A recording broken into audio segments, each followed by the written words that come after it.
Bonjour à toutes et à tous, c'est Ahmed, j'espère que vous allez bien, j'espère que vous avez apprécié la vidéo d'hier et que vous avez peut-être potentiellement pu profiter de cette news par rapport à l'ICP, notamment sur les marchés crypto, qui a plutôt bien pris cette news-là. On va bien sûr en parler dans cette vidéo, on parlera Bitcoin, on parlera des options, on parlera d'Ethereum, on parlera de Coinbase. Tesla, on me l'a demandé également.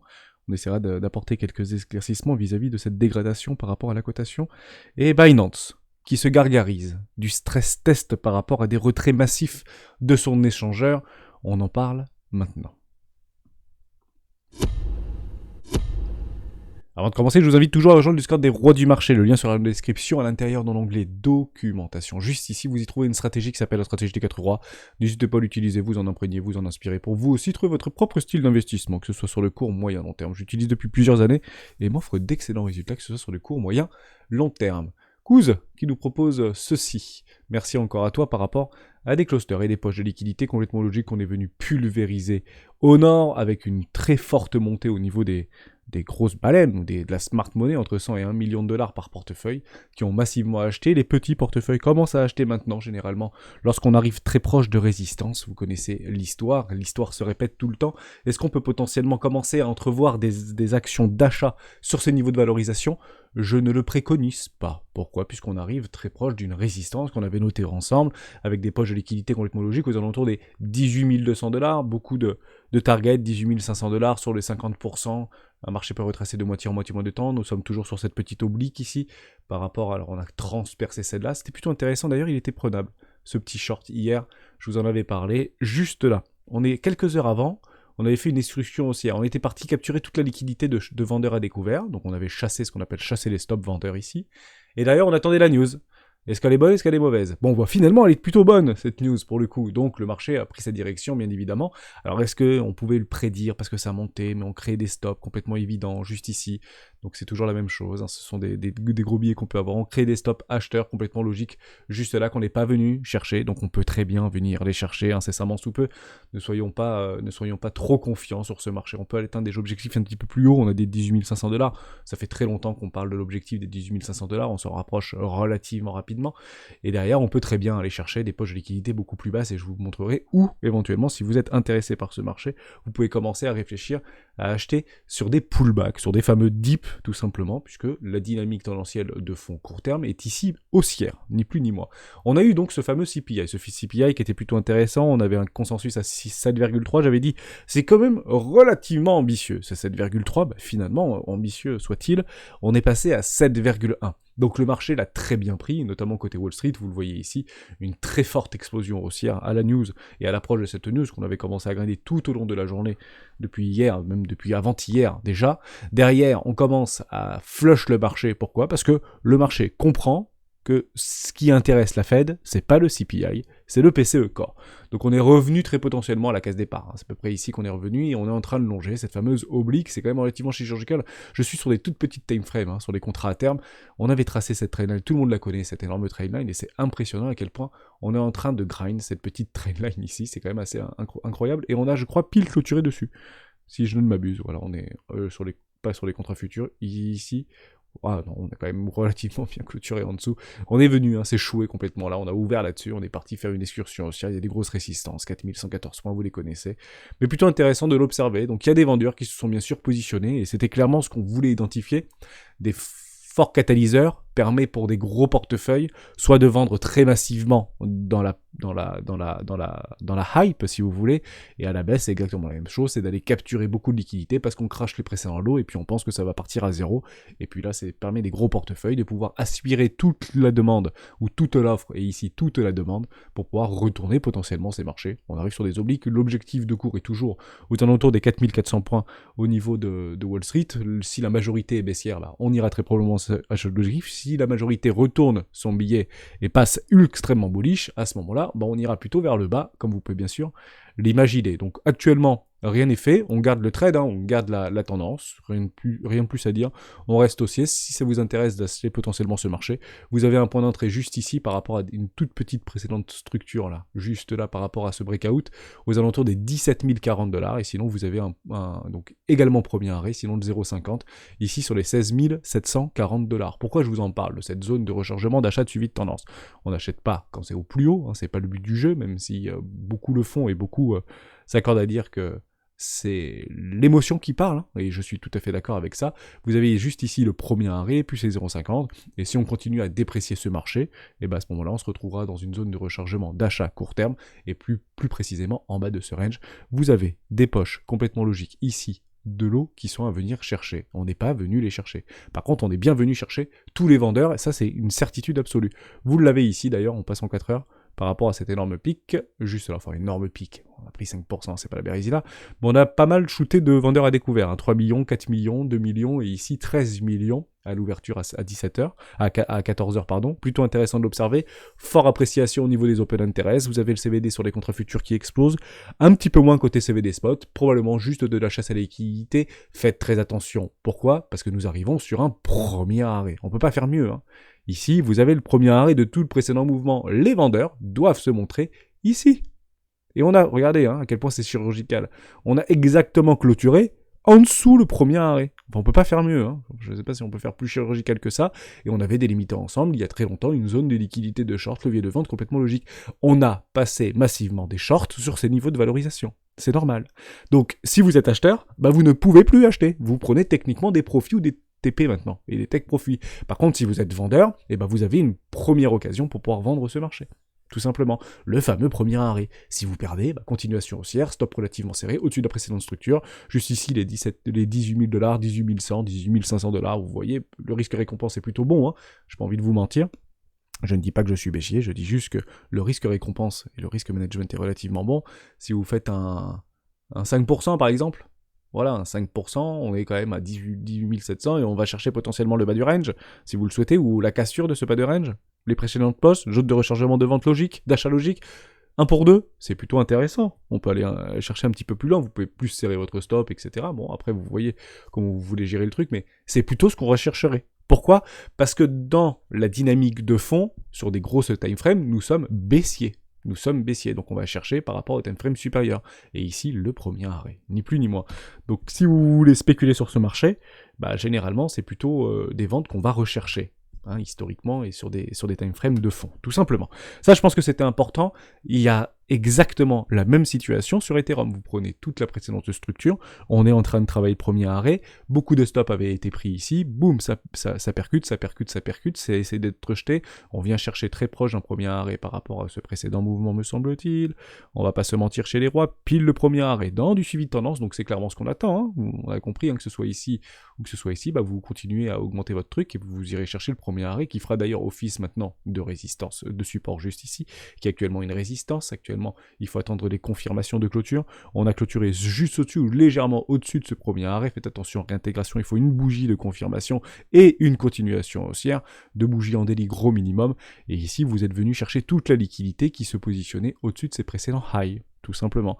Donc des gros portefeuilles se sont positionnés pour capturer la liquidité. C'est complètement logique. On a ici, par rapport à notre order flow, sur Trading Light, des poches qui étaient complètement positionnées depuis un certain temps maintenant, hein. C'est pas des petits ordres, hein, qui sont positionnés, hein. C'est 400 bitcoins par-ci, 300 bitcoins par-là, 200 bitcoins par-ci, etc. Alors bien sûr, c'est le market, les ordres market sell ou market buy market qui font, entre guillemets, la réaction du prix à un instant T, mais il y avait beaucoup de portefeuilles qui a été positionnés sur ces fameux premiers arrêts, ni plus ni moins. Ça, je pense que c'était important. Vous avez aussi des options qui seront à partir du 16. C'est plutôt intéressant de l'observer, ce coup-là, puisque vous avez un max paying price à 17 000 $. Vous avez un énorme strike price à 17 500 $. On est au-dessus des 17 500 $. Va-t-on ou pas faire gagner ces gens-là ? La question, bien sûr, reste ouverte, c'est pas énorme, hein. On n'est pas au 30 décembre, donc c'est pas colossal, mais ça reste un indicateur. Bien sûr que ce sera catalysé par le FOMC, donc ce soir à 20h, et ce sera le 23 par rapport au CPE Core. C'est ça qu'on regarde, hein. C'est clairement ce truc-là qu'on va regarder. Donc potentiellement que, en fonction du discours de la Fed, on va éventuellement anticiper le résultat du CPE Core qui ne fera qu'une confirmation par rapport à toute la direction qui aurait été prise précédemment. C'est la première chose, mais il est clair qu'en voyant la tronche du CPI, du S&P 500, on attend clairement le discours de Jérôme Powell, hein, parce qu'on est quand même sacrément revenu, et on a quasiment comblé le petit gap d'ailleurs qu'on avait créé. Donc honnêtement, c'est pas ultra bullish qu'on est en train de voir, hein. Alors ça reste haussier, je ne dis pas le contraire, on est bien dans un trend haussier, avec une jolie trendline, mais malheureusement, il y a des vendeurs qui se sont positionnés. La question c'est, est-ce qu'ils vont réussir à retourner ce marché, ou est-ce qu'ils vont se faire pulvériser ? En parlant de pulvériser, c'est Coinbase qui se fait pulvériser, jusqu'à preuve du contraire. Donc ici, hein, on cherche plutôt des ventes, hein, plutôt que des achats, hein, où vous prenez des profits. Hein, ici, on n'achète pas. Hein. Ici, vous prenez la contrepartie des vendeurs à découvert qui se font pulvériser pour vous, en fait, passer vos ordres de take profit que vous avez achetés plus bas. Acheter ici, c'est pas forcément la même solution. Il faut plutôt attendre des pullbacks, hein, vous connaissez l'histoire. Éventuellement un premier arrêt ou une zone de rechargement de vente logique pour éventuellement retourner ce marché. Donc faites très attention par rapport à ça. C'est toujours sympa quand ça monte, mais malheureusement, c'est déjà trop tard, souvent. Ici, Coinbase, qui se fait pulvériser la tronche. On avait fait un joli petit gap très intéressant. On était monté relativement fort, ici plus 10%, et puis derrière on s'effondre de 20%. Waouh, 16%. Donc on casse les précédents lots, on clôture dans la baisse, c'est très compliqué. Deux éléments catalyseurs par rapport à ça. Coinbase croule sous les demandes d'information des agences gouvernementales. Les répliques systémiques par rapport à FTX se font ressentir partout, même chez Binance, pour le coup. Donc derrière, beaucoup de travail pour Coinbase, qui tend en fait à ne pas rassurer le marché, puisque beaucoup d'informations, il ne les laisse pas fuiter, il prend du temps, il botte en touche, il essaie de centraliser, mais il y a beaucoup de demandes, il y a une augmentation assez folle au niveau des demandes des régulateurs, partout dans le monde. Je rappelle que Coinbase, c'est une centaine de pays dans le monde, hein, c'est plus de 120 millions de personnes aujourd'hui, ou utilisateurs, entre guillemets, confirmés, qui utilisent la plateforme Coinbase, alors peut-être pas tous les jours, mais techniquement c'est à peu près ça, voilà, 66% de demandes d'informations en hausse, donc il coule un peu sous les demandes, et je pense que les résultats, ou en tout cas les réponses apportées par Coinbase ne suffisent pas à rassurer les investisseurs. Néanmoins, vous avez un contrepartie, puisque Coinbase ne connaît pas la crise, 19 millions de nouveaux utilisateurs vérifiés en 2022. Intéressant, c'est plus de 20% d'augmentation. Donc c'est plutôt, vous voyez, une bonne news qui en bascule une autre. Pour moi, on peut considérer ça comme de la chasse à l'équité pure, pour le coup. On vient chercher les précédents creux, et puis derrière, on retourne ce marché. Si on vient clôturer une bougie en weekly de ravalement, bah c'est gagné, hein, ni plus ni moins. Et elle serait potentiellement, voilà, bah, je l'ai fait à main levée, mais elle est exactement ici, cette bougie de ravalement. Soyez patients, hein, on peut vraiment, celle-là par le coup, parce que celle-là, elle n'est pas encore finie. Donc si elle est finie et qu'on clôture là-dedans, bah en fait, après, vous avez vos bougies de ravalement, qui peut éventuellement nous donner des jolis petits rebonds, hein. Vous les voyez ici, ces rebonds, ils sont plutôt chouettes, hein. Pas grand-chose à changer depuis, hein. Ok. Par rapport à ça, nous, on attend, pour l'instant, ça reste baissier, au même titre que Tesla. Et on m'a posé cette question-là, est-ce que Tesla, pourquoi ça baisse? Alors ça baisse pour plein de raisons en réalité. Déjà, c'est très valorisé. Est-ce que ça va tenir ou pas ses engagements? Je rappelle que les chiffres qui sont attendus au mois de janvier sont extrêmement optimistes, 26 milliards de dollars de profit sur le dernier trimestre 2022. Je trouve ça très ambitieux, 1 milliard 300 millions de dollars de bénéfices, c'est des estimations. Si vous prenez exactement un an jour pour jour avant, vous n'avez pas du tout la même chose, hein, on est plutôt à 17 milliards et 0, avec une bonne surprise pour le coup, mais on était quand même quasiment 2 fois en deçà des estimations de une année après, et on part de loin puisqu'on a fait une mauvaise entre guillemets estimation, plus précisément sur le trimestre dernier. Donc c'est un petit peu retracé au niveau de Tesla, donc à mon avis un petit peu trop chaud par rapport aux estimations. Ça c'est la première chose. La deuxième chose, c'est que Elon Musk ne peut pas être partout à la fois, puisque aujourd'hui ces entreprises tournent autour de lui et uniquement autour de lui. Donc le fait qu'il passe sa vie chez Twitter, ça met un petit peu en questionnement, si tu veux, les investisseurs de Tesla, ou les gros investisseurs de Tesla, qui tendent à prendre des profits, voire se couvrent, tout simplement. Hein. Ils se couvrent en vendant, et puis la dynamique est très baissière. On avait vu les structures en M, dans des M, avec des pullbacks, sur une structure en M qui vient faire en fait le petit checkout ici, pour après retourner le marché. Honnêtement, ce n'est pas haussier. Hein. Vous prenez toutes les timeframes que vous voulez jusqu'en mensuel, Tesla n'est pas haussier. Et on peut se retrouver à aller chercher des trous de volume profile qui sont juste ici.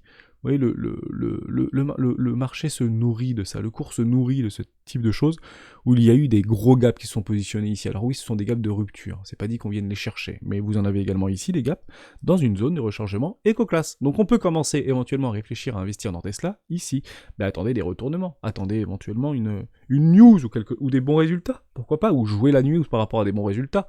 S'il y en a des bons résultats au mois prochain, peut-être que ce sera que des bons résultats pour les mois suivants, je ne sais pas, hein. Après, beaucoup pressent la grande récession du 2e, 3e, 4e trimestre 2023, ce sera la plus dure que jamais entendue. Partez du principe que Tesla, qui est aujourd'hui considérée comme une valeur technologique, au-delà d'une voiture industrielle et automobile, se fera dégommer comme les autres, hein, ni plus ni moins, et elle se fait plutôt pas mal dégommer. Donc on attendra bien sûr des structures, on attendra bien sûr des points de contrôle, si vous voulez, vous en avez plusieurs, on peut en citer plus un, juste ici, vous l'avez également juste ici, vous en avez un là, et vous en avez un dernier ici, et après c'est plus compliqué, donc on se retrouverait proche des 22$ ici, donc est-ce qu'on peut en acheter? Oui, en tout cas ce que je vous préconise là-dessus, et ce que je ferai moi, puisque l'action Tesla m'intéresse, m'intéresse. Je prendrai un investissement 1 là-dedans, potentiellement un investissement 2 là-dedans, et j'attendrai un investissement 3 sur des magnifiques structures avec du temps, potentiellement là-dedans. Je veux par contre que le marché me donne des signes de pivot. Ça, c'est super important, puisqu'actuellement, tout est baissier. Les signes de pivot, et on sait que c'est très catalysé par la Fed. Donc, tant que la Fed, entre guillemets, reste sur ses positions et continue à être très agressive, j'attends le crash. C'est plutôt ça qu'on va jouer. On est exposé, donc on reste exposé, mais on a du cash pour potentiellement réinvestir. Donc, tant qu'on n'a pas ce retournement par rapport à la Fed vis-à-vis de ce pivot, bah, je ne m'investis plus dessus. Donc, j'attendrai réellement. Donc, s'il arrive ici, ce pivot de la Fed, investissement, mais quitte à le prendre plus cher, ça ne me dérange pas, ou même... par là, hein, ça me dérange pas. S'il n'arrive pas et on continue à décrocher, je le prendrai ici. Mais il faut qu'on ait de la visibilité. Et le marché attendra de la visibilité. On n'est pas des génies à acheter dans la perte, dans la baisse, etc. On est des génies quand on prend en fait le bon moment pour dire « Ok, là les planètes sont alignées ». Vous préférez en fait holder votre perte et vos perdants, ou plutôt prendre la force. C'est toujours la même chose. Acheter des couteaux qui tombent, et c'est un couteau qui tombe sur des plus grosses frames, n'est pas la meilleure solution. Mais en tout cas, ce qui est vrai, c'est qu'il ne fallait pas acheter là-dedans. Voilà. Quitte à avoir tort. Quitte à avoir tort, il ne fallait pas acheter là-dedans. Voilà, tout simplement. Puisque là, beaucoup d'institutionnels qui faisaient des espèces de patterns. Alors, est-ce que c'est une pattern de distribution, de réaccumulation ou de ce que vous voulez? Alors, on les constate. On vient de constater que c'était de la distribution. Formidable, c'est bien de la distribution. Mais jusqu'à preuve du contraire, beaucoup disaient c'est de la réaccumulation. Évidemment. Beaucoup ont joué cette réaccumulation pour envoyer le truc à 1000 milliards de dollars ou 2000 milliards de dollars, je ne sais pas. Alors probablement qu'il ira Tesla à 2000 milliards de dollars, mais on verra s'il choisit donc un nouveau PDG. Est-ce que oui ou non, un petit peu à la Steve Jobs, si vous voulez, quand il était parti potentiellement d'Apple et puis finalement revenu en catastrophe, est-ce que ce sera à peu près la même histoire qui se répète? La question bien sûr reste ouverte. Perte de confiance évidemment. Et encore une fois, partout à la fois, c'est pas top pour l'action Tesla. Je finis juste, donc, moi je ne bouge pas, mais ça m'intéresse, pour être tout à fait honnête avec toi. Je finis juste sur Binance qui se gargarise de ce petit stress test. Bon, on parle de 3 milliards de dollars, 24 heures, sortie de Binance, qu'est-ce qui se passe? Bon, généralement, on se fait jamais frapper au même endroit 2 fois. C'est le but du jeu. Donc FTX, c'est passé. Binance se gargarise de ça, il est même content. Stress test, bref, en gros il dit c'est très intéressant d'avoir ce type de choses et je conseille à d'autres échangeurs de vivre la même expérience, donc c'est une très bonne idée. Grosso modo, il encourage les utilisateurs à le stresser, à sortir les capitaux de l'échangeur pour qu'ils montrent au monde entier que c'est super résilient. Honnêtement, je ne sais pas quoi en penser.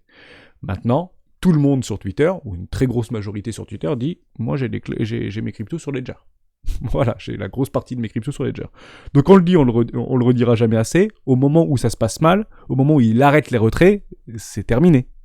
Donc, stressons-le alors. Stressons-le, et puis sortons nos tokens de Binance, et peut-être d'autres échangeurs. Je le dis, je le redis, je réponds très régulièrement à des commentaires, que ce soit sur YouTube ou que ce soit sur le Discord. Mettez sur les échangeurs le strict nécessaire. Si vous faites des contrats futurs, notamment sur Bybit actuellement, je le rappelle souvent, mais je double le bonus d'ailleurs, effectivement, ça je le dis pas systématiquement, mais pour les 30 prochains inscrits, donc là je vous ai une quinzaine à vous êtes inscrits en 48 heures, 72 heures, donc merci à vous. Vous pouvez éventuellement bénéficier de 25 USDT de plus que les contrats futurs.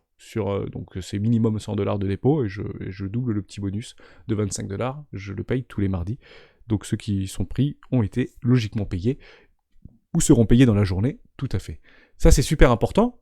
Est-ce que oui ou non, il faut laisser tous nos œufs dans le même panier et mettre l'intégralité de nos fonds sur Bybit? La réponse est non. Mettez le strict nécessaire.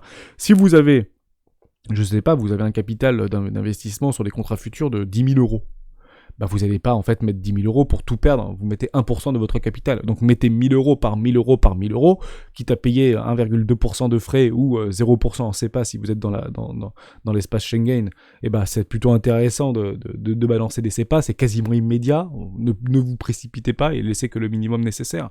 Si vous avez des cryptos que vous holdez pendant, 2 ans, mettez-en un petit peu, ou la moitié, ou 90% si vous le souhaitez sur Ledger, et puis si vous voulez faire du staking, laissez le minimum. C'est toujours la même chose, d'accord? Faites très attention à ça, mais ne mettez pas tous vos œufs dans le même panier, et ne mettez pas l'intégralité de votre capital sur une seule idée d'échangeur. Et on ne peut que le répéter assez souvent, mais honnêtement, maintenant qu'on en parle, et maintenant qu'on le dit, et ça fait depuis FTX, ça fait donc 1 mois qu'on en parle, je pense honnêtement que ça ne doit plus se passer. Parce que logiquement, ceux qui sont sortis ont dû sortir maintenant. C'est ça qui est un peu troublant par rapport à ces aides. Par rapport à ces aides. C'est un tout petit peu troublant. Pourquoi maintenant 3 milliards de dollars de stress test? Pourquoi? Pourquoi ils ne l'ont pas fait il y a 1 mois? Pourquoi ils ne l'ont pas fait il y a 2 mois? Est-ce qu'il y a des informations qu'on ne connaît pas? On en parle dans le Discord des rois du marché.